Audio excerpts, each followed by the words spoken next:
வடமதுரையில் தேவகி வசுதேவரின் மகனாய் அவதரித்து ஆய்ப்பாடியில் நந்தகோபன் யசோதை மகனாய் வளர்ந்து மண்ணையுண்டு உலகையுண்டு வெண்ணெய் திருடி ஏலா பொய்கள் உரைத்து நப்பின்னைக்காய் இளவேறு ஏழும் தழுவி ஆயர் கொழுந்தாய் அவரால் புடையுண்டு உரலிடை யாப்புண்டு அடியவருக்கு எளியனாய் தேர்த்தட்டில் கீதையை செப்பி விஸ்வரூபம் காட்டி பரபிரம்மமாய் காட்டிய கண்ணன் எம்பெருமானின் திரு அவதார தினம் இன்று ஆவணி மாதம் ரோஹிணி நட்சத்திரம்.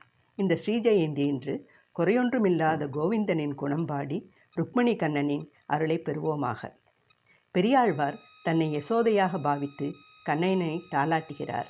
அவர் பாடிய பெரியாழ்வார் திருமொழியிலிருந்து 3ஆம் திருமொழியிலிருந்து 3 தாலாட்டு பாடல்களை திருமதி சுகன்யா வாசுதேவன் நீலாம்பரி ராகத்தில் வாசிக்கிறார்.